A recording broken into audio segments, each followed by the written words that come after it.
Like that, Kathy Engelbert, the WNBA, the team owners, the Players Association, in the split of an instance, all of it can change. In a split instance, all of it can change. If this injury does anything, it should be a wake-up call to the WNBA, the Players Association, the team owners, that just like that, all this fanfare, all this interest, all this newfound attention on the league can disappear overnight. The WNBA thought they could rough up Caitlin Clark every night and fans would just keep clapping like at halftime at a middle school game. Well, plot twist. After Clark got body checked like it was Game 7 of the NHL Finals, fans aren't just mad, they're boycotting like it's Black Friday and the refs took their coupons. The league wanted physical play, but now it's got a full court protest. Who knew the path to equality involved throwing elbows at your MVP ticket sales? Well, brace yourselves as we get right into this saga. It was just announced that Caitlin Clark will be out a minimum of 2 weeks with a quad injury. Could this injury have been prevented? Can the Indiana Fever win without her? And what does this mean for the WNBA? The WNBA thought it was in for a calm, drama-free season. That's adorable. Because just when everything seemed to be going right, ratings soaring, jerseys flying off the shelves, and every Fever game being treated like a Taylor Swift concert, boom. Caitlin Clark's squad decided it had other plans. Now she's benched. Fans are acting like the Earth fell out of orbit, and the WNBA is quietly panicking behind closed doors while pretending everything's totally fine. It's not. In the back, we know Caitlin Clark was lost yesterday to an injury for at least 2 weeks. Now, the thing about it is they're going to reevaluate in 2 weeks. And of course, man, these teams, I told you earlier, these WNBA franchises that move games like the Chicago Sky to the, United Arena, you're screwed. You're done. You're cooked. Nobody is going to show up to this thing. Chicago Sky can't sell out their own 9,000-something seat arena like it is. They couldn't when they were kind of decent. 2 weeks. That's how long Clark's sitting out with a strained quadriceps. Not a tear, not a break, but enough to flip the league script upside down. Her thigh basically filed for PTO, and the Fever's franchise centerpiece is now chilling on the bench while the WNBA scrambles to hold the spotlight. And the reactions? Oh, they've been subtle. If by subtle you mean an absolute public meltdown. Oh my God, guys, breaking news. Caitlin Clark is hurt. I didn't believe it when I saw it myself. She's injured. She has a quad injury, a left quad injury. It's a quadriceps strain, and the team announced today, about 2 hours ago, she's going to be out 2 weeks at the minimum.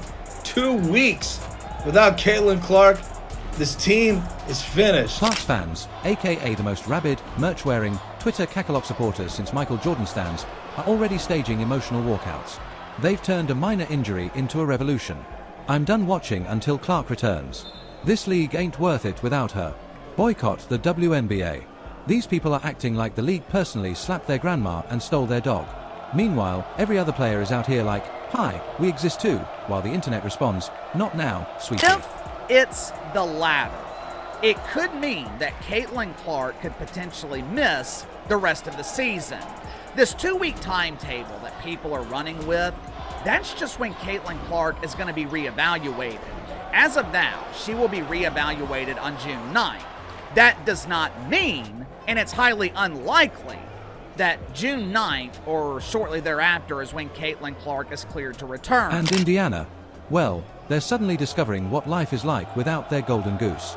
The Caitlin Clark show has temporarily gone off-air. Now Aaliyah Boston and Kelsey Mitchell are trying to hold the entire franchise together with duct tape and hustle. Mitchell's playing like she's got 3 lungs. Boston's rebounding like she's fighting ghosts.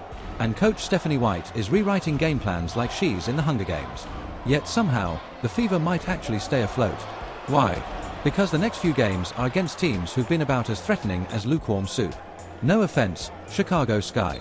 Okay, maybe a little offense. There's no way.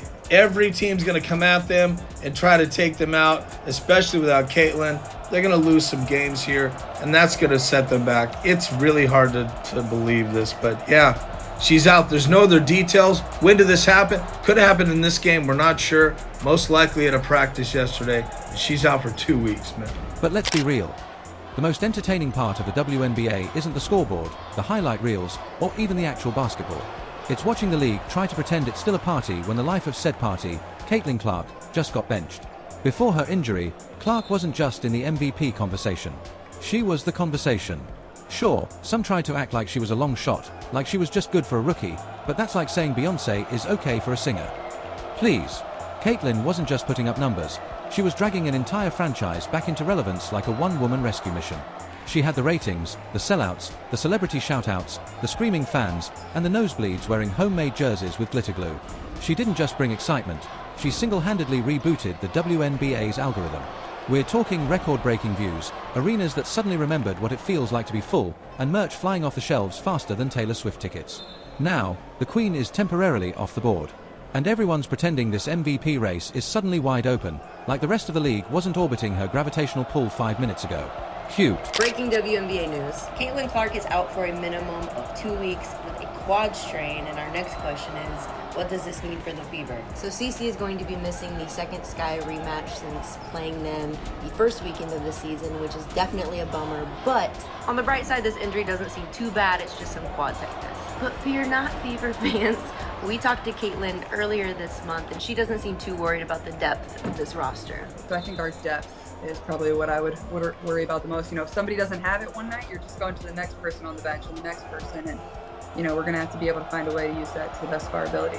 Caitlin seems like she has faith in her team, but we will see how this squad performs on the court without their number one player. Meanwhile, back in Indiana, the Fever are quietly figuring things out, and they might just come out better for it. Because without Clark doing literally everything, the rest of the team is stepping up. And when she returns, rested, refocused, and absolutely done with all the noise, buckle up. Imagine Clark storming back onto the court, draining threes from the parking lot, and shushing every doubter who tried to write her off after 2 weeks of quad rehab. That's not just a comeback, that's an encore. And here's the kicker, if the Fever can survive this stretch, stay competitive, maybe even pull off a couple sneaky wins, they're going to be a problem. A big one. Because with Clark healthy, Boston confident, and Mitchell gassed up, you're looking at a potential playoff spoiler with more momentum than a freight train. So yes, Caitlin Clark is injured temporarily, but the WNBA, it's still rolling. Maybe louder than ever, because now every storyline's cooking at once. MVP drama, rising stars, fan feuds, conspiracy theories, and Clark's eventual comeback tour. Just as I started talking about Caitlin Clark being in the MVP race, it is announced that she suffered a left quad injury and she is going to miss at least 2 weeks. And this is such a bummer because the Fever were off to a great start this season. Caitlin Clark was playing out of her mind. She had already broken some records in the first 3 games, and now she's going to be sidelined for 2 weeks. We'll see how the team will hold up without her. Obviously, she's the primary ball handler, playmaker, and shot maker.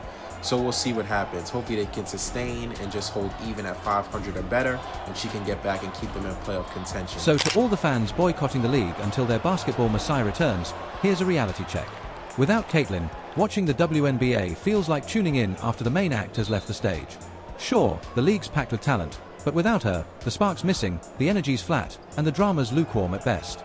Go ahead, rage tweet from your Clark-themed beanbag. Because the WNBA isn't evolving, it's surviving. And when she's back, it won't just be basketball, it'll be the show we've all been waiting for. Now we're in this weird paradox where the games are smoother, but no one's watching. No more viral fouls, no more debates over whether that was a hard foul or an attempted exorcism. Without Clark being body-checked every 5 minutes, the discourse has calmed down. And that's exactly what's scaring the WNBA the most, because controversy sells. Let's be honest. As much as the league tries to lean into basketball excellence, the numbers went up when Caitlin got smacked in the jaw, not when someone hit a textbook backdoor cut. The headlines didn't explode when a Reich Augunbowl dropped 30. They exploded when Clark got fouled hard and someone tweeted assault. The WNBA has been getting free PR from chaos. Now that their chaos engine is benched, they're nervously staring at the stat sheets like it's their credit card bill. And don't even get started on the merch people. Somewhere in a warehouse, there are pallets of Caitlin Clark jerseys just sitting there like, hey, remember us? Sales slowed the minute she limped off the court. And the accountants are sweating like they just invested in Beanie Babies in 2024. 12-game Caitlin Clark hiatus would basically be the WNBA's version of an eclipse. Brief, rare, and wildly inconvenient for anyone trying to sell tickets. Turns out she's human after all, Dan. She's going to be out for at least a couple of weeks, it appears. Yeah, you know what's interesting about Caitlin Clark? Remember last year, she played in the Final Four. Right after that, she went immediately to the WNBA. Draft came, season started. And, didn't miss a beat, and all of a sudden she got a little rest and comes back, gets a little banged up. And now, fans are doing what fans do best, throwing temper tantrums like toddlers who got the wrong Happy Meal toy. Entire comment sections are ablaze with, "She should have gone to Europe," cries. Because, of course, that's the rational solution to getting hurt. Pack your bags and flee the continent. Apparently, the quad muscle heals faster when you're dunking on Lithuanian 19-year-olds for $5,000 a week. Genius. But let's talk about this "she should have gone to Europe" narrative. First of all, yes, the pay overseas is often better because oligarchs don't care about salary caps. Second, yes, European fans worship their basketball queens like royalty. But Clark didn't come to the WNBA for comfort. She came to take over. And taking over isn't easy when half the league treats you like a pinata and the other half pretends they're not obsessed with your every move. And speaking of obsession, let's have a moment of silence for the Caitlin Clark haters. They were just starting to perfect their hate watch routines.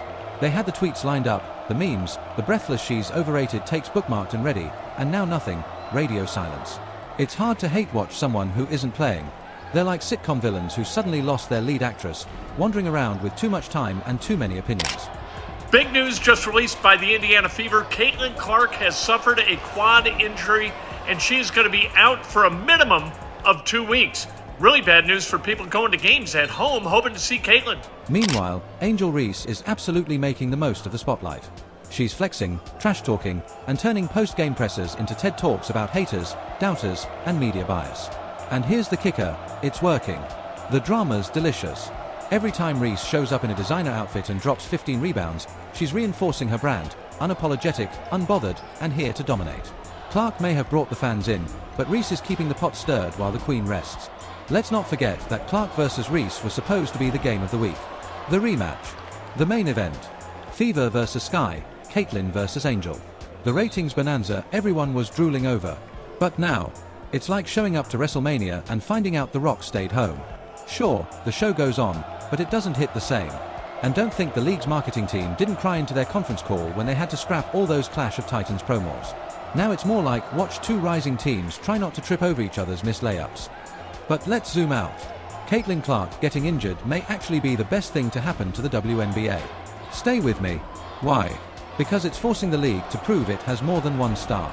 It's forcing fans to meet players they've ignored, recognize greatness that isn't trending on TikTok, and understand that Clark is the beginning of a movement, not the whole movement. Caitlin Clark might be a demigorgon. I was watching the WNBA, there was nothing on the TV, so I said, why do I just support women? I'm a proud feminist anyways. It was one of the worst things I've ever watched. All I saw was straight bricks. But Caitlin Clark might be a demigorgon. That girl can hoop. I will.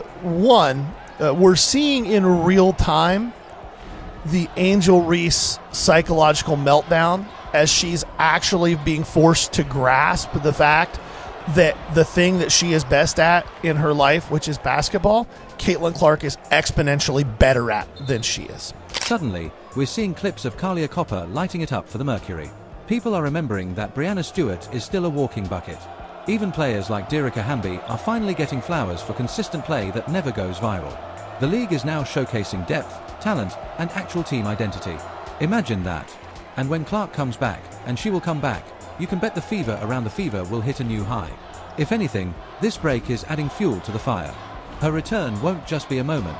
It'll be an event, a resurrection, a statement. And every player who underestimated her while she was sidelined better hope she doesn't come back with revenge threes raining from the clouds. The real losers here aren't the fever. It's not Clark. It's not even the league.